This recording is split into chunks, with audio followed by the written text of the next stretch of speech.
புள்ளி புள்ளியும் புள்ளி கலாபம் தோகை விரித்து ஆடுகின்ற மயில்களே,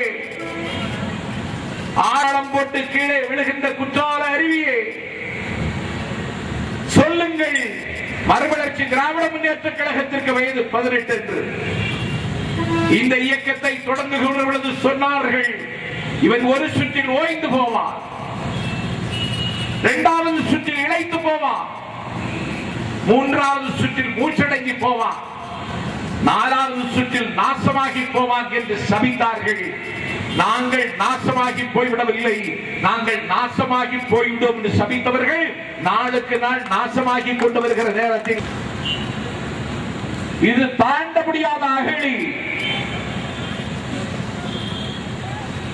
இது தள்ளி போட முடியாத தாகம். மான பெருமதி போல் தமிழர்களின் மானம் காக்குகிற சீர பெருமதி மறுமலர்ச்சி திராவிட முன்னேற்ற கழகம் ஆட்சி அதிகாரத்தை மட்டும்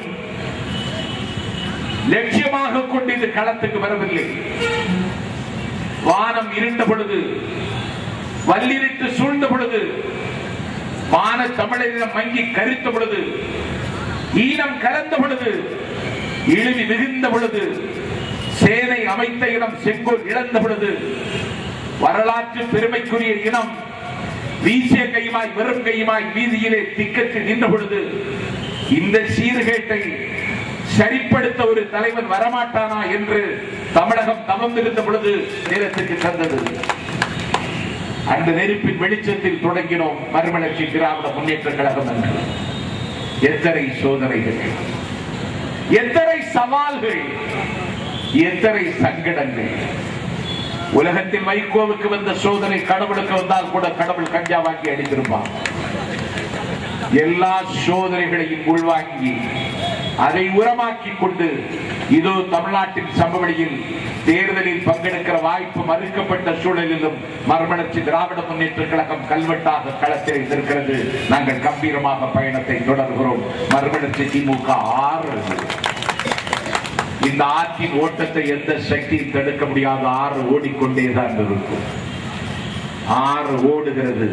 ஆற்றின் கரையில் ஒரு மகிழ மரம், மகிழ மரம் நிறைய மஞ்சள் மலர்கள், மலர்ந்த மலர்கள் உதிர்ந்து ஆற்றில் விழுகின்றன. 6 முழுவதும் மலர்களால் பொருத்தப்பட்டிருக்கிறதில்லை. அந்த ஆற்றிலே எல்ஜி, செஞ்சி, கண்ணப்பன், தானு போன்ற நாய்கள் செத்து மிதந்து போய் கொண்டிருக்கின்றன. நாய்கள் எல்லாம் செத்து மிதக்கிறது என்று 6 அப்போதும் அலட்டிக் கொள்வதில்லை. 6 ஓடிக்கொண்டேதான் இருக்கிறது. மனிதர்கள் வருவார்கள் போவார்கள், ஆனாலும் நான் ஓடிக்கொண்டே இருப்பேன் என்று பாடிக்கொண்டே இருக்கிற ஒரு நீரோடையை லார்ட் டெனிசன் என்கிற கவிஞன் ஆங்கில கவிதையிலே பதிவு செய்கிறான்.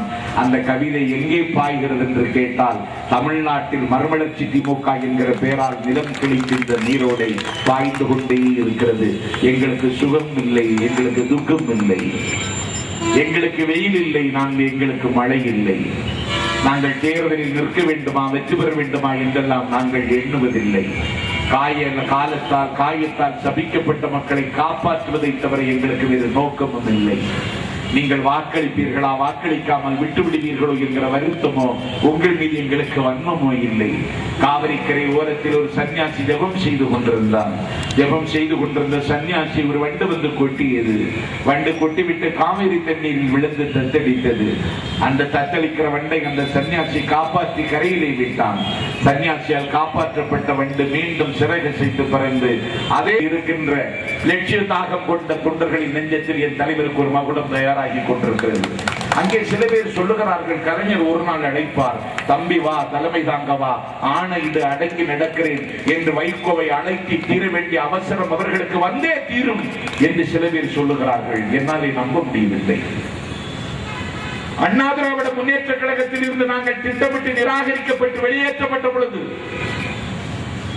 ஆட்சி அதிகாரத்திற்கு வருவதற்கு வியர்வை பாத்திரம் செய்தான், விடிய விடிய பேசினான், நிலையாற்றினான், நீகம் வகுத்து தந்தான், தன் தகுதியின் உயரத்தை மறந்து புரட்சி தலைவி என்று நம்மை போற்றி மகிழ்ந்தான்.